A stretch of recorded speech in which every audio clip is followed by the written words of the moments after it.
Um dos erros que as empresas cometem na hora que elas estão começando é de tentar vender o seu produto para todo mundo. Você deve mirar para acertar o alvo e quanto mais perto do centro você acertar, melhor. Mas a pergunta é, como que a gente acerta isso em cheio? Como que a gente define bem o nosso público? Vamos então dar uma olhada por trás da ciência da definição do seu público.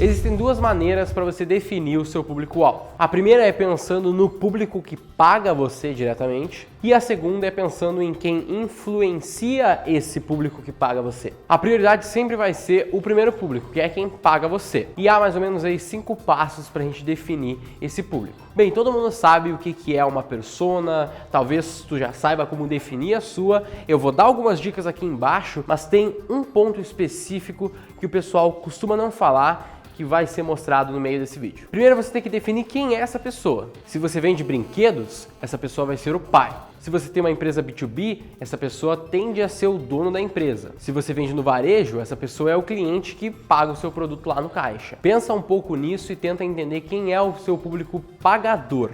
Após saber isso, o segundo passo que você pode dar é tentar descrever ao máximo esse seu público, essa sua persona. Idade, gênero, emprego, hobbies, poder de compra e estágio da vida, se são casados, solteiros, etc. São coisas importantes que você deve pensar na hora de descrever esse público. A ideia é que você pense que essa pessoa que você está descrevendo é aquele comprador ideal que você tem aí na sua loja, no seu ponto de venda. Feito isso, você tem que definir a terceira parte, que são as motivações dessa pessoa. As motivações serão tudo aquilo que motiva essa pessoa a tomar alguma ação. Uma transformação na vida dela ou talvez uma dor e coisas do tipo vão te ajudar muito na hora de entender quem é o seu público. Uma dica já aqui dentro desse tópico, tá?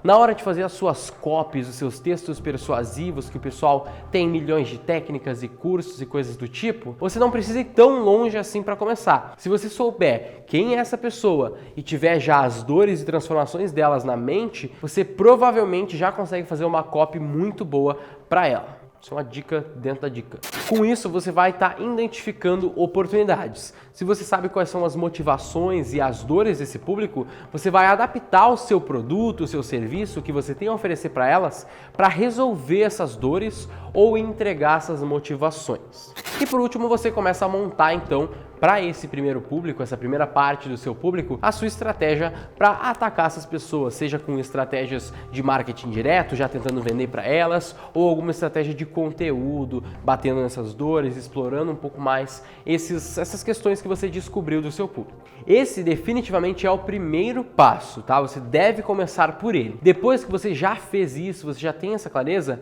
você parte para a segunda parte, que é pensar em quem influencia essa pessoa que paga você. O primeiro passo que você deve dar nesse segundo momento é definir quem é o influenciador. Não confunda necessariamente influenciador com influenciadores de Instagram, tá? Podem ser eles, mas não é a ideia aqui necessariamente. Exemplo.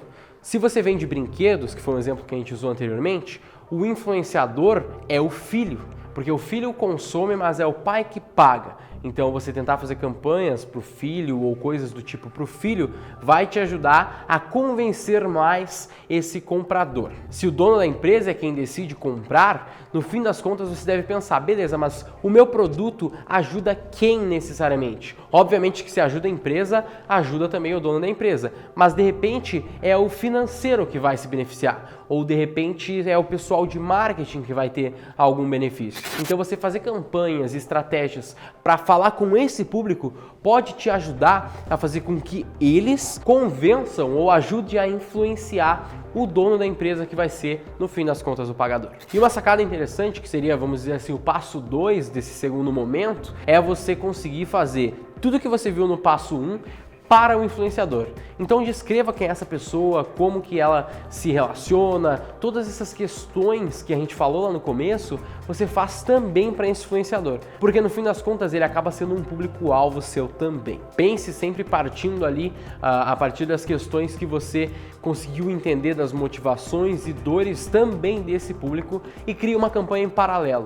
Nunca faça só uma ou outra, tente as duas e teste para ver o que vai funcionar para você. Uma dica também legal é você refazer esse processo de tempos em tempos, tá? De 6 a 12 meses ali. É legal você parar com o seu time, com o pessoal ali e pensar, cara, a gente ainda tá atacando o mesmo público, o que mudou, o que a gente descobriu de novo e coisas do tipo para refinar cada vez mais o seu público. E se você talvez já tem esse público mais definido e só precisa de uma ajuda para vender mais, ou até se você não tem um público definido e gostaria da nossa ajuda para definir ele e aí sim vender mais, você também pode entrar em contato com a gente por meio do site v4company.com, que está aqui na descrição, e a gente vai poder entender um pouco mais do seu negócio, do momento dele e ver onde a V4 pode te ajudar a vender mais. Eu vou ficando por aqui, eu sou o Guilherme Lippert, sócio executivo na V4 Company, e o nosso negócio é vender o seu.